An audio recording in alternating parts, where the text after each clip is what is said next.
Eastern Time. It's LinkedIn Live, Hour of Empower.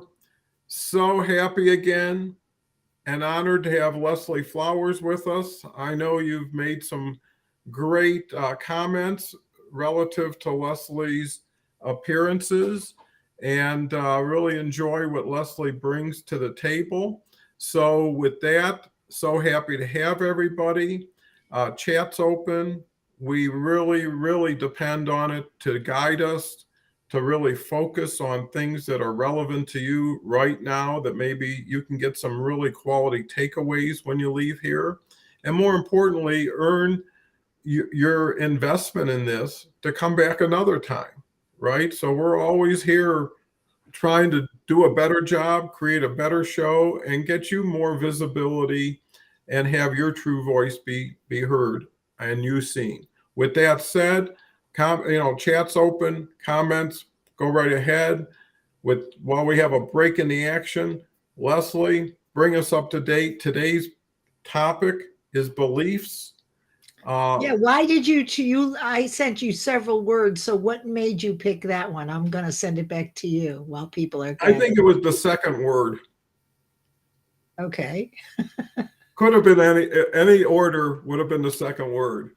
So with that, no, I thought all your suggestions were equally uh, relevant to anything we'd say, because I think the beauty of taking a one word, and it could go to two words if it made sense, Mhm.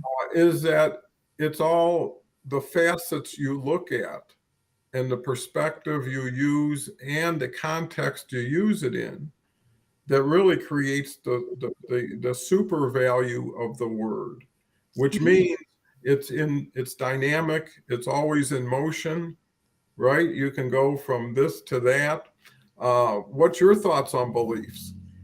Well, I guess the first question is, what is a belief, right? It is something that we have faith in, right? I know that when you really believe something, when I really believe something, I have faith in it, Mm-hmm. right? So there's a lot of different facets. Hey, Roxanne, thanks for joining us. Let us know if you have any questions. So the work that I do is around the formation of beliefs, because what I've learned is that my results match what I believe. If I believe I can do it, I'll do it. If I believe I can't do it, I won't do it. That Mm-hmm. dynamic really sent me searching for, well, everybody has different beliefs then. Mm-hmm. So, and we all believe our beliefs. We all have perfect faith in our beliefs. How can that be? How do we have perfect faith in our beliefs? Yeah, well, we're all different. Like, I really believe in mine, you really believe in yours. So it's kind of a rhetorical question. How can we all be right and our beliefs be so strong and all be different? How is that possible? Well, that's an interesting proposition. What I would say is I continually try to change my beliefs for the better. Mhm. I'm always looking to optimize, elevate what I think about something, how I think about it, who I think about it. And, I think that's what makes belief so valuable is your beliefs change as your circumstances change, as your situations change. And I think by having something that's continually being examined and upgraded, right? Just like if you had a house, you'd every so many years you'd have to be fixing something, right? And your belief systems, sometimes they need to be tested. How many people say no amount of money would ever make me do that until maybe someone put that money up, and that's when you test your beliefs. Yeah, so let me get inside what you just said. So first of all, we don't change our beliefs. So consider. So I'm going to throw something at you, Donald, because everything you said, I get. So what we're talking about is perspective as opposed to belief. Now, what you believe doesn't get changed. You always have the same beliefs. You cannot change one belief for another because it's the same energy. So Hmm. okay, so what do you do instead? So if you look into this, you're creating new beliefs that have more weight because they're new and improved over the old ones that don't serve us so well. So that's the first thing. We actually do not change our beliefs. So anybody that tells you, well, change your beliefs, you change your perspective with every new bit of information you get. And those views we can choose from consciously, right, for a solution, an idea. Beliefs are a little different. Let me look over here and see what everybody's saying. Oh, is there a right or wrong, or is it perception our reality? There is no right or wrong, and perception is our reality. And that's a great point in our question. Everyone is right from their point of view. What I You don't try to change my belief. I'm going to find out why you're so sure that this is the best approach. Not that you're going to change what I believe. That's not what you're out for, and that's not what I'm out for. I want to hear what you believe and why you believe it, because that's how I learn. So we learn from each other, right? That's the whole point of this show. So if we're stuck in our own belief that we're correct, we won't be open to listening to what other people say, right? So beliefs, though, are formed differently than perspectives. Perspective changes all the time, right? What I think about this room changes every day, right? Because I learn so much and I get new epiphanies and new ideas. So it's not about being sure that you're right. Everybody's right, and according to their own point of view. But why are you so sure? Tell me what you know that I don't know that will expand my awareness. Does that make sense, Don? Yeah, everything makes sense because it's all perspective, right? And your perspective's your reality. But no matter what words we get into, it's all about semantics. But these are very fine distinctions. Yes, to semantics. But as you become an expert in whatever it is you do, and Donald, you know this from being a successful business person, there's information in the folds. It is in distinguishing, because out of confusion comes clarity. And we don't do anything when we're confused. So if you want to get into it, beliefs are actually formed over time and through repetition, which of course is auto suggestion in Think and Grow Rich. That's Yeah, and to bring it all back around to how does someone prosper from this conversation, right? How do they get a takeaway? Because, you're right.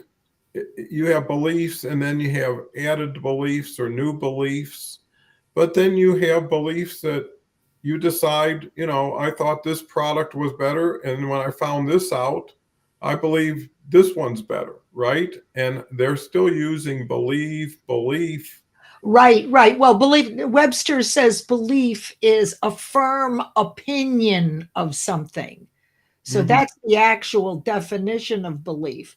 Beliefs match our results. So while you can't see your beliefs, if you want to know what you believe about the world, look at your results. What you believe about your ability and your deservability, look at your results. Whatever you truly believe, which has developed over years, which the purpose of this, the takeaway here is that you can create new beliefs. And that is how they outweigh the old ones. Beliefs are lifetime of learning, and most of our beliefs are negative. They come through repetition, that we didn't do it good enough, we're not smart enough, we're not loved, that we all have those. They are very powerful and they're negative. So we have to do some work to create new beliefs that are positive and that we create ourselves based on our ability. So to understand that it's possible, Mm-hmm. and that you've done it a million times. If you look at a little kid, I remember when my grandson, the youngest of four grandchildren, was like one and a few months, maybe 13, 14 months, and he was just walking. And at the end of my condominium, there's two steps down into what the children called the blue room, and that's where all the toys were, right? And so he always, on Sunday at dinner, he always wanted to go down into the blue room, but he couldn't get down the stairs. So for 6 months, hey, tapas, hey, everybody. So he couldn't get down the stairs, very frustrated, crying, right? He'd fall, hit his head. I had a railing put in. Here's the thing, and this is the key to confidence. One day, he made it down the stairs. Oh, we grabbed him by the shirt and brought him down this way, right? We turned him around on his belly. I mean, he just had to be in that room. We closed the door. It was a catastrophe until he was able to navigate those stairs. So the day that he got down 2 steps, what do you think he did, Donald? As soon as he got down the stairs, what did he do next? What, go back up? Exactly. Then what did he do? Go back down? And then what did he do? Yeah, so he just repeated himself. He, through repetition, and every time at the bottom, right. And so he did that repetitively. This is what instilled the belief, the confidence that in such a young child that I can do anything I go after. And that's before they have a conscious mind. So it's through looking at what our kids did and what we did to get what we wanted is the key to creating a new belief. Why would you do that? Well, you set a goal of something you want, then you create the belief over several months to match it. If you want something different, you got to believe something different. Well, if you're going to believe something different, how do you do that? Well, you replicate the process that got you your original beliefs. So it's through repetition, right? Yeah, well, obviously it's a evolutionary process Yes. where people continue to learn and grow. We've got Roxanne here who had a nice comment. I think we all Yes. come to an Yes. age or experience that causes us to question our beliefs. Like Don, I value mine on a regular basis to better align with my core values. I mean, and I think, That's we excellent. talk about this with almost every word: evaluation, reflection, review, what works for you, what isn't working for you. I think that's why people like, uh, Leslie's grandson was on a journey, right? Had a mission, Yeah. Yeah. and if you have a mission, you start forming your beliefs around it, right? Positive or negative. Will you make it? Won't you? All of that. So the game again continues to be between you and yourself, you Yeah. know? So in the audience, hey, Kim, hey, everybody. Well, what do you believe? What is belief? I'd like to hear from the audience. Yeah, I mean, for sure. I mean, because that's what we're here for. And, it means, again, like every word, whatever it means to you, that's what it means, right? Right, So, but we can modify, well, how we understand it, right? Then to be able to use it to affect and influence our own results. yeah, and I think if you turn it around, once you form your beliefs, it's a lot easier to adjust your attitude or your actions or your thoughts. So, your beliefs are your foundation, right? Yes. And then Yes. what supports it or what follows it is what you do with your beliefs. How do you act on them or don't you? How do you embrace them or do you fight them? And I think everything comes down to balance, balance beliefs. Too many people have extreme beliefs, on either spectrum, and it affects the balance of their life and everything they do. And then how much belief do you need relative to taking action, right? Because that flows into confidence, courage, Right. all You kinds. have to have belief in yourself that you can do something you've never done before. And the best way, like with my grandson, is to do things you've never done before. You create belief in your ability to do things you've never done before and your deservability, which is confidence, right?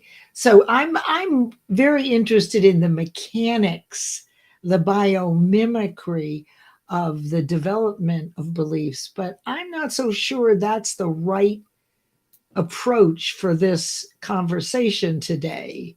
I really want to know what people think about their beliefs, what they actually believe in. And here's a question. My experience working with people on this particular subject is most of our beliefs are negative and automatic, right? Unless you are highly aware and you've been doing this work for years and years, most all of our beliefs were formed when we were children to protect us. As a 7-year old, I'll give you an example.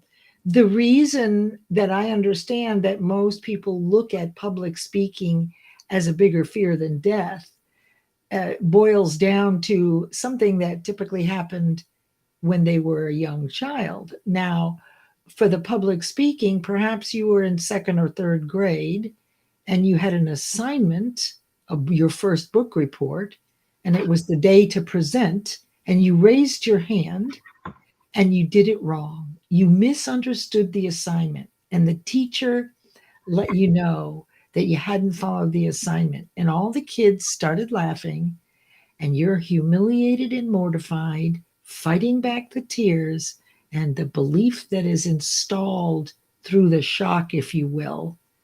I'll never do this again. That is why adults, when asked often to speak in front of large groups of people, they get nauseated because that belief, while it protected you at 7, right, from being humiliated, it installed, it was like tabula rasa, right? You can create a new belief intentionally, but when there's some sort of a shock, well, that humiliation causes a belief is I'm not getting up in front of people again. And it can take years for a person to get over that. And they do it through practicing and they do it afraid. So, do you agree that most of our beliefs, and I'm interested in the audience also, are negative?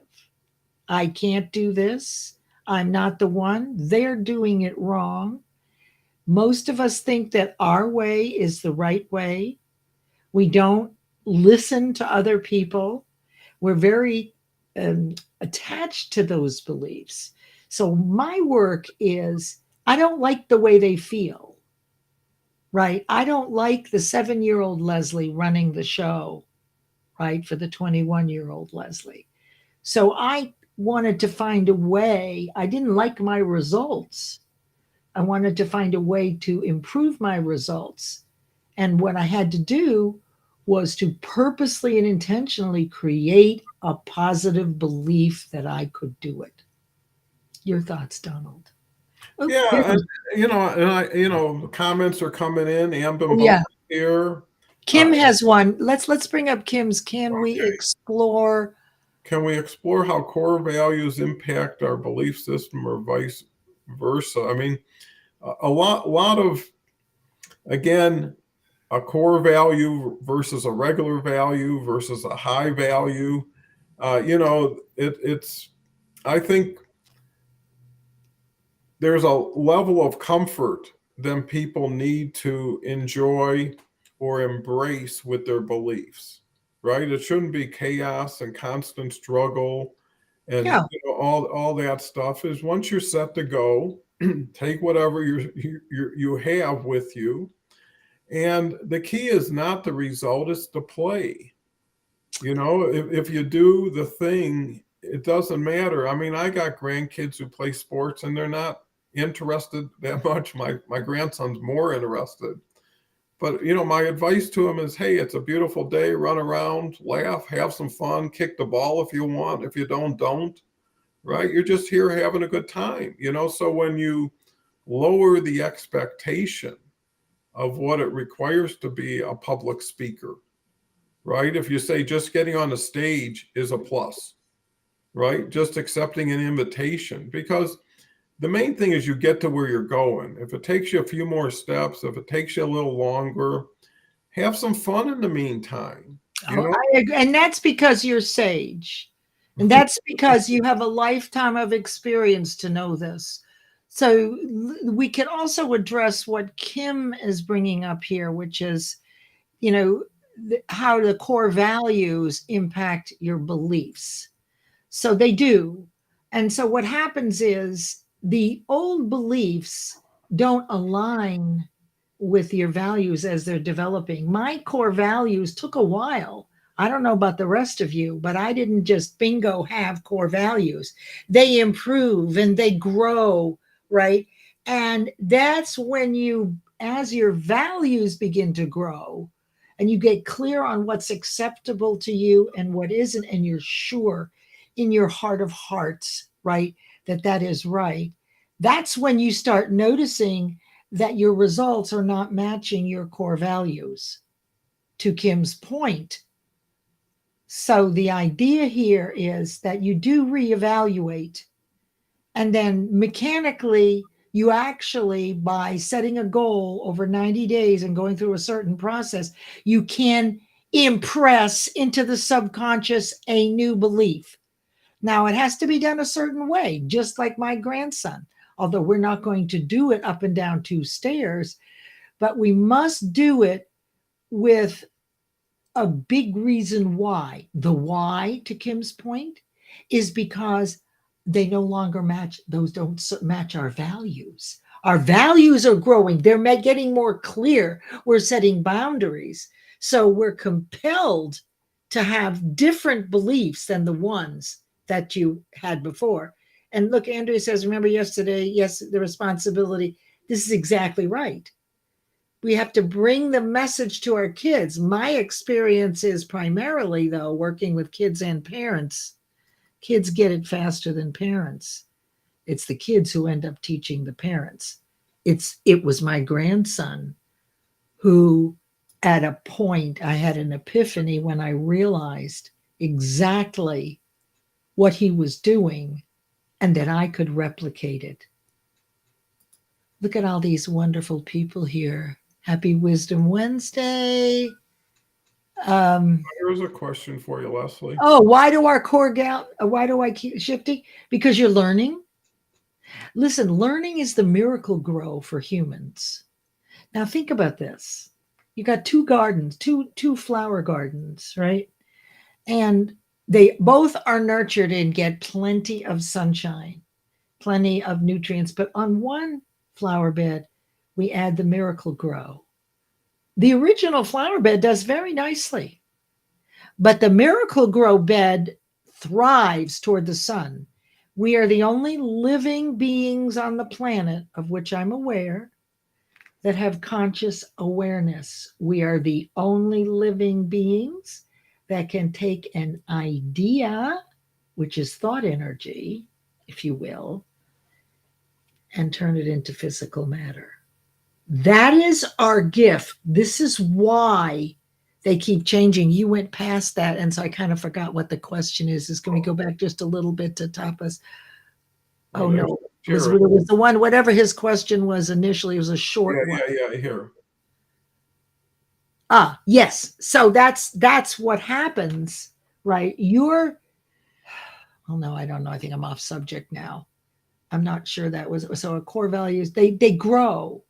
They expand as you learn. You have to continue learning. It's what delighted my grandson. It's what delights me when I have a light bulb moment. It's when you get something that you never had before and you get an idea, right? That's the starting point of all achievement is an idea. So for me, your values as you learn, they're going to change. Now look at Donald. He has a whole set of values, but he worked them up all his life, right? He ran businesses, raised a family, has children, grandchildren, took care of all of that. When you get to this part of your life, pretty clear about what your values are, right? And you have new beliefs. You've created new beliefs because the old ones were outdated based on your new values. Does that make sense? Yeah, and I think you're always confirming and validating, stretching a little bit, and then everything is conditional and relative, right? Not everything's absolute. Under certain circumstances, you will abandon certain situations for the moment, right? If you had to. And sometimes you can't be as big or as strong as your beliefs want you to be, right? You're going to go astray. You're going to say, I know, I believe I shouldn't do this, but I'm doing it anyways, Oh, well, right? now that's ego. So that's the subconscious mind. That's where your beliefs. Hey, can I show one picture to You bet. everybody? Mhm. And this is a little this may help show you what I'm talking about here. All right, where the heck is it? Why don't I see it here? Okay. Must be the window. Okay. All right. You need to bring it in and so they can see it. There we go. All right. So my mother instilled core values pretty early. Excellent, excellent, excellent. Some mothers do. So I just want you to see this is the mind. Consider that we're visual humans. And I want to show you how the idea can become a belief, the process. It's pretty simple, but don't let this confuse you. For me, what happens here is we break the mind up into two parts to understand. Now, our conscious mind is the thinking mind. We hear something, we can keep it, we can reject it, we can walk out of the room. We get our information through our five senses. The stars represent something else in the conscious mind, but that's another level deep. Okay. So we get our information and we listen. We get it intentionally. We purposely practice something, a musical instrument, going up and down the stairs, running, or we're listening to in the background to a newscast which is negative, right? As an example. Now, here's what happens as you repeat these thoughts in spaced repetitive intervals over time, every day. If it's a goal, you're going to think about it every day, right? You begin to impress the idea into the subconscious mind. The subconscious mind only accepts what you've given it, the conscious mind has given it repetitively, and it can't reject. So that's where all this is where all your beliefs are. You can't see them, you can't reject them, and they got there because you thought them repetitively, either on purpose or someone around you, doesn't matter. They're there. Now, the reason it's pointed to the heart is the ancient Greeks called the subconscious mind the heart of hearts. But this is what drives you. These are where the negative, primarily negative beliefs live. Now, when you take action in your body, your results will match what you believe. So the first thing is what is it you want? Hold the idea. Think about it repetitively in spaced intervals over time. Eventually, over time, and be excited about it. What you're actually doing is creating a belief and you don't know it. But I want you to know it, that you're always impressing ideas into the subconscious through repetition. This is where your ego is, your beliefs. These are the voices you hear, the monkey chatter, the monkey mind that forces their way into your conscious mind. You only have one conscious thought at a time. The minute you get an idea, we get an idea, that we don't believe we can do, or we've never done it before, the first thing we hear comes erupting up from the subconscious. You can't do that. You've never done that. And it feels lousy and it has a low vibration. Before you even have a chance to inhale, you've already given up because of these enemies, if you will. They're the old beliefs that tell you play small, it'll be safer for you. So now what happens is you tell what you believe, what's in your subconscious by your results. So if you're not happy with the lifestyle you have, you don't believe at this point yet that you can do it. And that's why you take on things that you haven't done before, which builds faith in yourself that you actually can. Because these beliefs, they can be outweighed. And like for Donald and for myself and for people that have lived a whole lifetime, we automatically do this. We hear the voice, right, Donald? We hear the voice, but we don't pay it no never mind, as we say in the South. But that takes years. So you can do it early by understanding that the idea that you have, if you hold it, love it, fall in love with it, it's in service to other people, your heart centered, you're doing this right now, this is your purpose, it aligns with your values. Every day you do one thing, or every other day two things.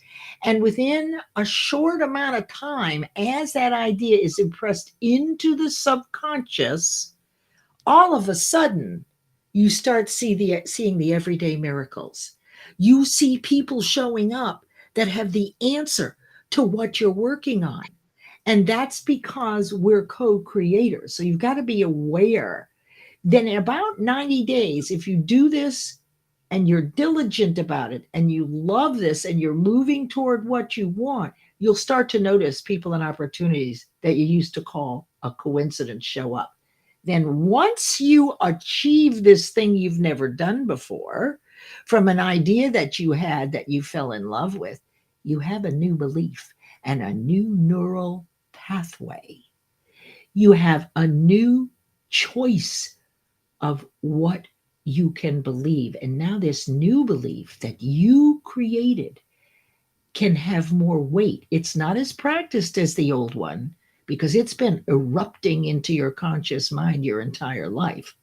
So it takes a little work, but it's fun when you're clear about what is that exactly is going on. This gets to be a game, right? If you want something new, you've heard this, you got to do something different. If you want a different result, you've got to create a new belief that you can do it and you deserve it. And the only way to get that is to do it. As Donald always says, is to do it. So, Well, yeah. well, that was great, Leslie. I hope everybody enjoyed it as much as I did. We've got Chenier. I hope I've pronounced her.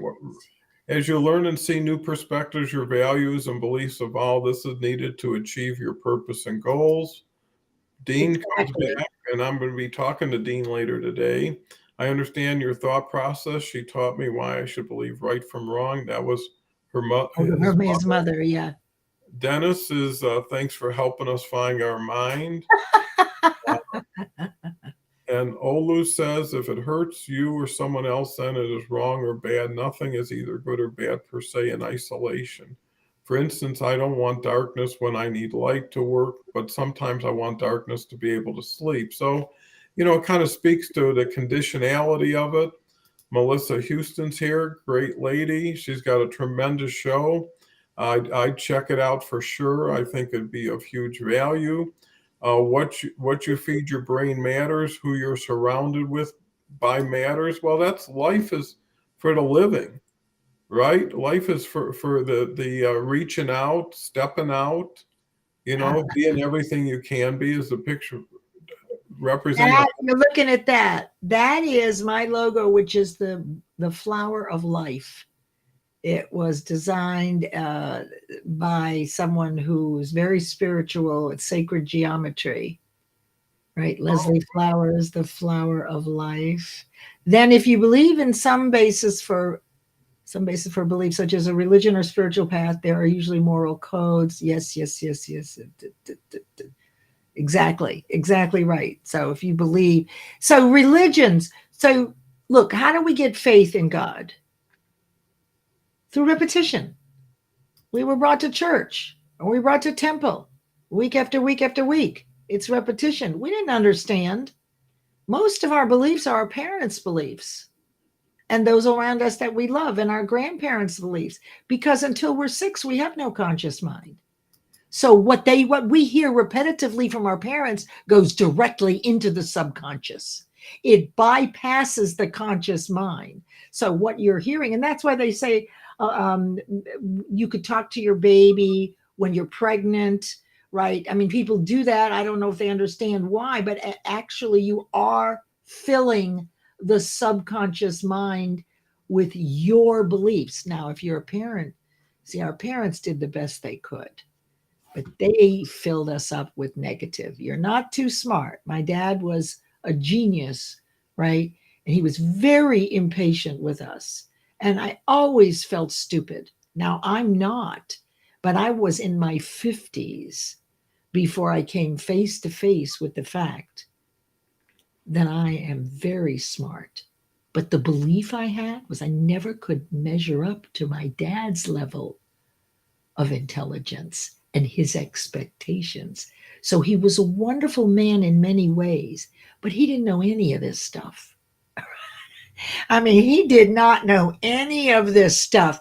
I realized the other day, and I'll share this story because people like stories, and I haven't really shared this with anybody other than a few close friends. It's about trust, and we've covered this. When I was 5, when I didn't have any brothers or sisters yet, and we went to Revere Beach to the amusement park every year.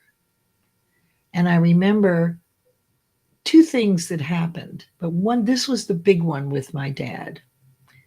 I saw the roller coaster. He said, Leslie, you want to go on that? And all I saw were white ladders. Now, remember the first time when you're 5, when you look up at a roller coaster, it's pretty daunting. Leslie, do you want to go on that? No, Daddy, no, Daddy. Okay, we walked away. And do you know what he did? He got me on the ride. Now, remember, I didn't know what it was. You're in a dark tunnel. When we came out of the tunnel and I saw those ladders, let me tell you the belief that happened in that moment. I can't trust anybody, especially not my own father. I've had a challenge all my life trusting people and then being disappointed. So that's a belief that I had to overcome. And still at 21, now I'm having a really hard time. So here's the thing. My father was a wonderful, brilliant man. I know he was doing his best. He thought, I'm going to show her this. It'll be okay. I'll have my arm around her, whatever he was thinking. But I was 5, and I've never really been able to trust anybody, not 100% unconditionally. And when I have, I guess it's to be expected that I'd be hurt. So we all have these things, and recognizing them helps you build your core values as to what has been said here. So, and then at the same thing, I got to tell you this other one, same thing at Revere Beach. You remember the old bumper cars that had a metal curved piece of metal that touched the ceiling and it was run through electricity to the ceiling? Okay. So if you ever been on a bumper car, you've gotten yourself in the jam of all the cars that aren't being used, right? Like there's always a collection of them. And if you get yourself there, you're in trouble. So same trip to the beach, right? And I got stuck. I couldn't get the car out. Now, bumper cars are different now, but what happened was I got frustrated and I could not maneuver it. And the guy in the middle of the track was yelling, do this, you can try this. I said, I can't get out or whatever. And I'm 5 years old. You know what I did? I got the hell out of the car and ran across the track. Well, the man in the middle was screaming, "Get back in the car, get back in the car." But this is what I do when I am confronted by something that frustrates me to the point that kind of go blind, is I run away. I run away. Now that's a belief, right? Okay, if anything gets really sticky for you, Leslie, just run the hell away. Leave them in the lurch. So now I'm sharing with you some things that I have actually haven't shared with a group so that you can see you probably have a couple of those little things too. Love your parents. They didn't know, but we've got work to do. And God gave us a conscious awareness. And the most fun for me is showing you that you can actually create new beliefs that match the results you want. Whew. No, I think that was quite empowering. So it fit the hour of empower, and I believe, and that's part of beliefs is community allows people to be more of what they want to be in front of people. People have a hard time being what they want to be with themselves. And then it gets a little bit more challenging as you go outside and start dealing with other people. But when someone does it, they model for someone else to say, well, they did it. And what's stopping me? And maybe, plan it or do whatever. But the other key word that came out of what you said was awareness. Mm. Some people aren't fully aware No. like what they're doing. And you're right. Everybody believes they're going to fix something. They're confronted with an issue or a problem, they got a solution, they'll make it right and move on. And that's without conversation, communication. It'd be easier if someone sat you down and explained things to you and then waited to hear what you had to say and then honors it. Because the good thing about going through things is you could help someone not go through it like grandkids. To me, I don't force, right? If you want to do it, if you don't want to, I I don't want, know. you That's know, what I love about you. We're the two boomers, right? We ought to really. But one thing I want to tell you about the stories I just told you.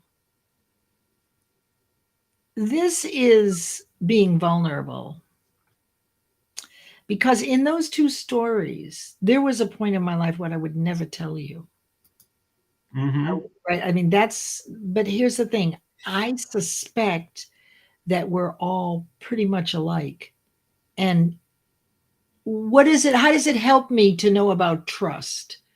Right? Well, it alerts me if I'm triggered, right, by something. So these beliefs and these experiences can be useful. It isn't pretty. It isn't really pretty, but it proves that we're all the same. And there's something, if one person goes, "Oh shit, something like that happened to me." If one person saw something, then that's my day is complete, right? Because it's not easy to say those things, right? It's just not easy. Now it is. I felt one thing I like about you, Donald, and what I've really enjoyed and what I intend it stays this way, right? Is that I feel safe here and I feel like I belong, that you all accept me as I equally accept you. There's none of this like you'll notice in the chat in these conversations. This is what makes this so unique. It isn't about who's right and who's wrong and who has the best right and who does it the best. It's more like how do you do it? Oh, I like that piece of it. Right? So I learn as much in these rooms as when I'm studying something because every one of you will give me a perspective. It's kind of like if we were all in the same room and we were in a circle, right? and I was holding a big prism in my hand. And I asked everybody to describe the room as they look through the prism. The room doesn't change, but everyone's view is slightly different and it's accurate from their point of view. So they might see something that I can't see at this angle. And so they'll tell me what they saw. And if it resonated with me or not, I get to choose. Oh, I really like that. Can I borrow that? Or you hear people say, I'm going to steal that. Right. Right. So that's what I love about these rooms is as long as I feel safe, I will share. Right. And everybody does here. So I just love what you've done here, Donald. I don't think you have any idea the impact you're having, but it's okay. And it's okay that you don't, because people are going out and doing their own rooms. They're being vulnerable. They're doing things they've never done before. It's because you have made them feel safe, right? That they can be and they can do whatever they want. And it's okay by you. Yeah, as long as it's, again, if everybody meets as a person, everybody meets equal. And if everybody's dealing with beliefs and has beliefs, everybody is equal at that point. It may change as people apply them or don't, or become more successful with the application of their beliefs. But, the other thing about belief is it always has to be continually earned, right? If someone believes in you, it doesn't take much to say, I don't trust this person. I'll never believe another thing this person says, right? So if you want community, if you want safety, you've got to earn that by providing as much or more. You don't want to be short. You always want to throw a little tip in just in case you're a little off, or just to show that it didn't matter who got in for 51 and who got in for 49, right? And some people may overtip just for that purpose of being distinguished or What do different. you think about this? Paul's question. Do you find that you tend to avoid conversations that you don't have experience? No, actually, I kind of, and I kind of enjoy that because I feel confident I can listen to anybody about anything, and as long as it's just words, and it's provided in a thoughtful way. Yeah, I'd like to hear what I don't know, and a lot of times I'd rather hear it that way than have to unlearn something or have a belief that doesn't work anymore and I need a new one. So, and here's the thing: everything is a question until there's an answer, right? And everything's an answer till there's a question. So if someone tells me something new or different or hopefully exciting and valuable, I'm going to ask them why, or what, or how. How does this thing work? Why would I want something like this? I mean, and do it in a way of not backing somebody off, but inviting them in, because here's the thing: where everybody starts is hardly where they finish. And some people enter a conversation, maybe not in the most typical or expected ways, but eventually it becomes a conversation, right? Two people, and then you have some sway over where it goes or how it goes, or for sure how long it goes. So I think having a belief that I can hear anything and be okay with it, because I'm not going to bring it in if it's not right for me, right? You go shopping, you see a lot of stuff, it's nice stuff, but I'm not going to buy it, or I don't need it right now, or I got so much of it anyway, but it's still very nice. Or, and that's the other thing, is you don't have to look like there will ever be an engagement.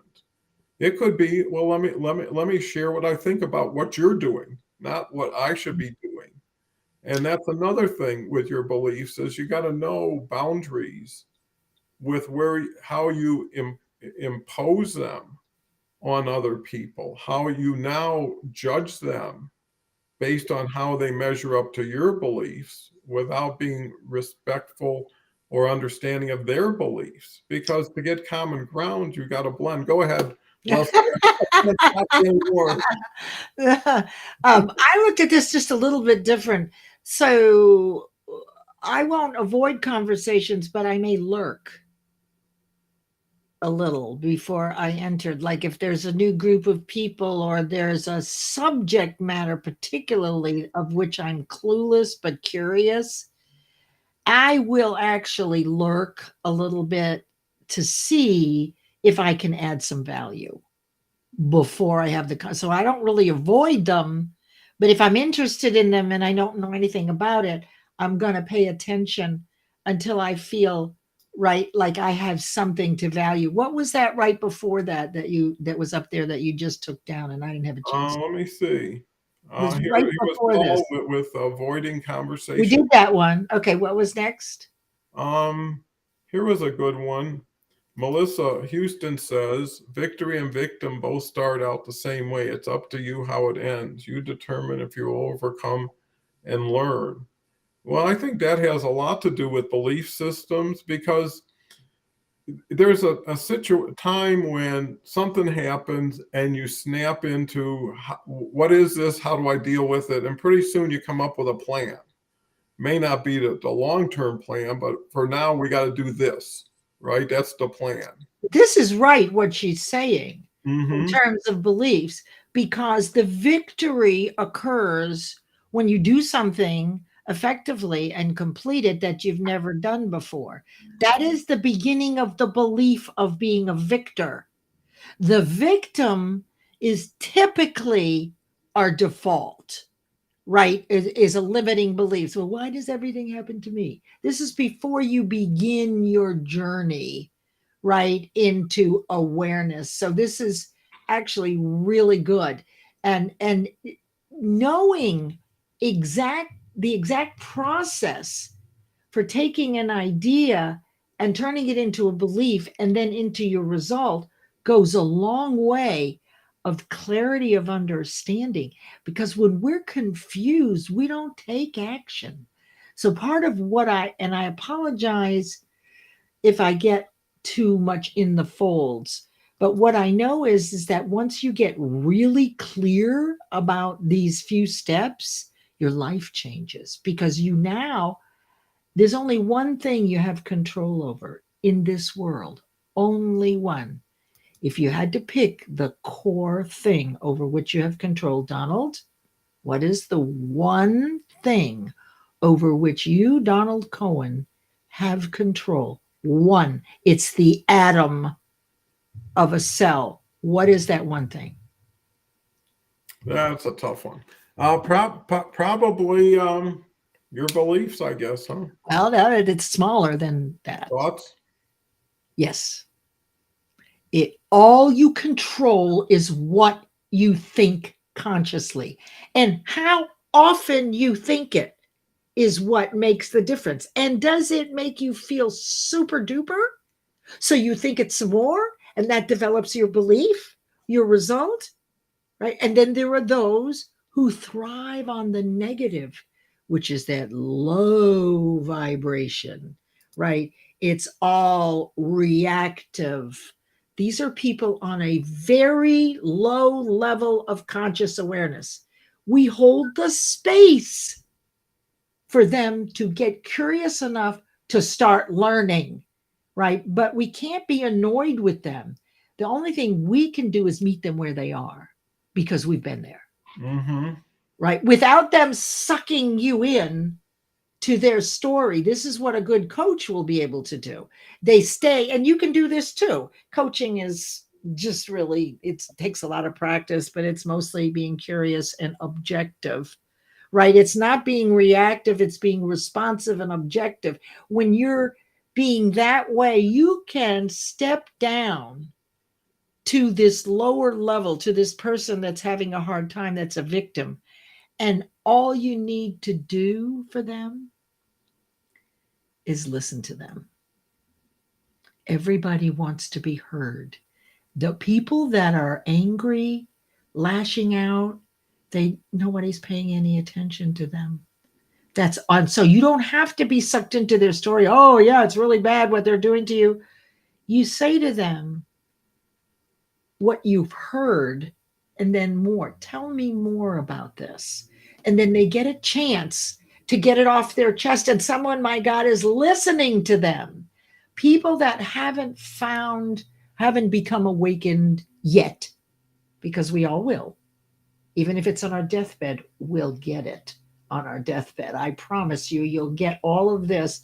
So it's better to start now, right? Rather than waiting until you're dying. Reminds me, Les Brown, who you told me was married to Gladys Knight, who was the first president of the National Speakers Association. He always told this joke when we were training, and it just cracked me up. He says, as in front of everybody, he says, "You're laying on your deathbed, and all your dreams are standing around you looking at you. And they're saying, 'We've always been here. Why didn't you use us?'" So you will. The universe will make sure that you come full circle, but don't wait till you're on your deathbed, right? Most of us are going to get curious and we're going to say, because we have conscious awareness, is this all there is? And that's when it begins. And so, you know, eat up everything you can learn. Discard or don't worry right now about the things that are confusing, right? Don't worry about it. There's plenty of stuff out there that isn't confusing. Clarity will let you take action. Confusion will keep you stuck. Oh, thank you, Mr. Potato Head. That is the point to the community. That is precisely the point to the community and pooling of consciousness, which is what we're doing here by coming together in the spirit of love, openness. We create an emotional, mental, and spiritual atmosphere that we might not be able to see, but we can all sense to very extent. Oh my God. Hey, I'm going to come back after I have lunch with my brother and I'll respond to every one of your comments. Okay.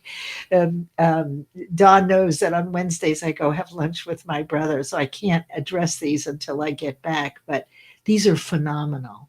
This is learning. Going back and me reading these comments and saying something back to you is learning. It's expanding your core values. I see something that I love that Dean says. I will often cite him if it's quotable. I'll say, Dean LeVay says X.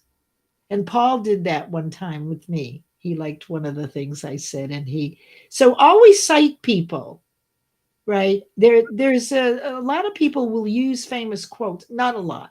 Some people will use famous quotes and they don't say where it came from, leaving the impression for some people that it's theirs. I don't know if it matters that much. The circle of life is what Tapa says. What else have we got? We got good things here. We're 3 minutes till close. Yeah.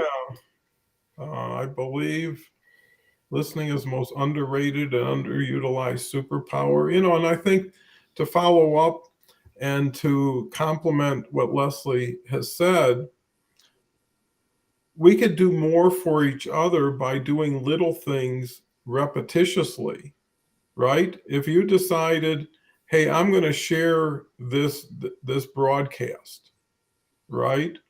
And 50 people shared it. How much more exposure? But here's the thing, and if you listen or read more LinkedIn how-to books, they tell you not to ask people to share. And the reason they say that is and it's a benefit to people who do, because all the comments will now come to them, right?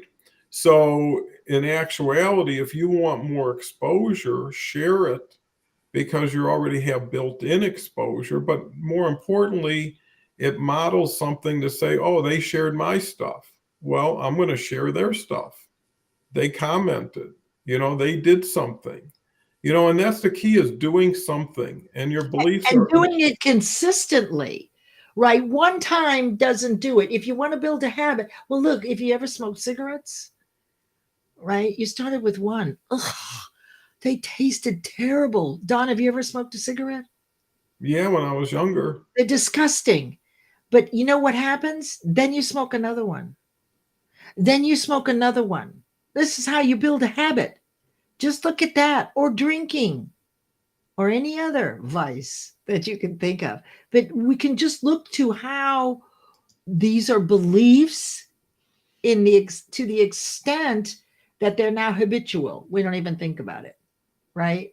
Oh, Paul, you're so sweet. Yeah, yeah. Paul's given me a doctorate. I do have 20,000 hours. So, according to whoever it was that said, when you get to a certain 10,000, you get Malcolm your. Gladwell. That's right. So, I'll take it. No one's ever said that before, Paul. I'll take it. I love it. So, everybody, I'm going to come back later and I will respond. I hope you really loved this. And gosh, Donald, some of the extensive responses are so, I Yeah, can't it's wait to read. unbelievable. And it They're happens every amazing. day. The compounding effect of Yeah. rolling one day into another and keep adding and you know, and it continues. Like you say, you'll be commenting back to the commenters, and that continues. Oh, and then sometimes I'll ask a question, which Yeah, makes them come back again. But I really do want to hear, right? Because I heard some things today that are not precisely how I saw them before I got here.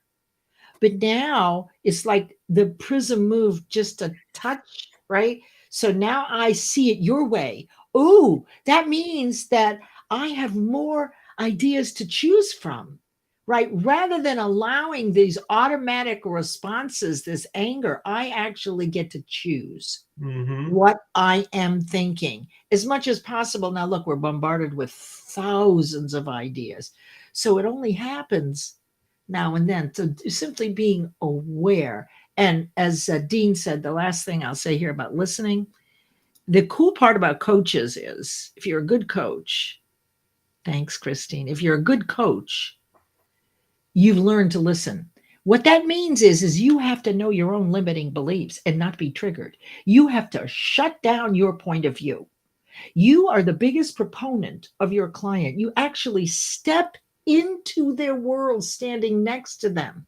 You are for them all the way, which means that your personal beliefs don't mean a thing, right? It's about listening to what they say and what's hidden, what they don't see, right? The coach will see what you don't see, but you can't do it unless you're really listening.